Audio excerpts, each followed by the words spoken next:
Hi and welcome to the channel. So with tracks starting to open up again, I thought I'd do a short video on the new XRAY T4F 2021, comparing some of the changes on this car to the old version, the T4F'19.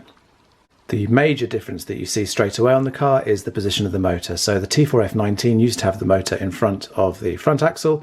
The T4F'21 has moved the motor back to a mid-front position. It does this by sharing a lot of parts with the T420, the four-wheel drive car. So the belt, for example, is the same, the lace shaft design is the same, the bulkhead's the same, and a lot of other details are shared with that car.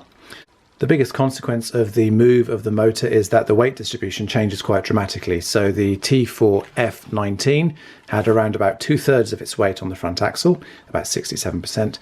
In comparison, this car built like this, using a 220 gram lipo, a fairly small speedo and a fairly large receiver, has about 60% of the weight on the front axle and 40% on the rear axle.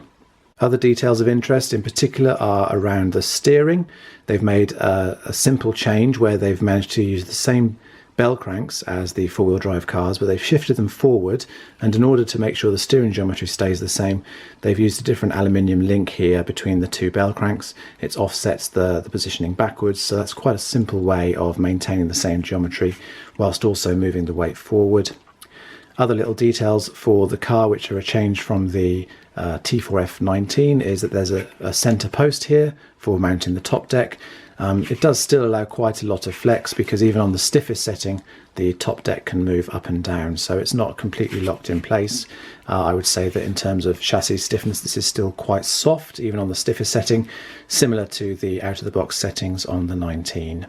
The other big change on this car compared to the 19 is that the suspension geometry has been quite radically changed. XRAY for the T420 and for this car have introduced longer suspension arms, and in order to accommodate these longer suspension arms, they've actually gone quite radical with the amount of material they've removed from the bulkheads here.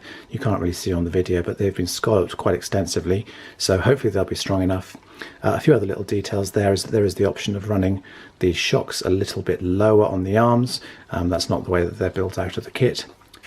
Also specific to the front wheel drive car is there's this quite nice brass weight here finished in black. Adds a little bit of weight in front of the front axle, which all contributes to the making the most of the weight distribution. But that's a quick overview of the T4F 2021. If you've got any questions or comments, please leave them below the video. Thanks for watching.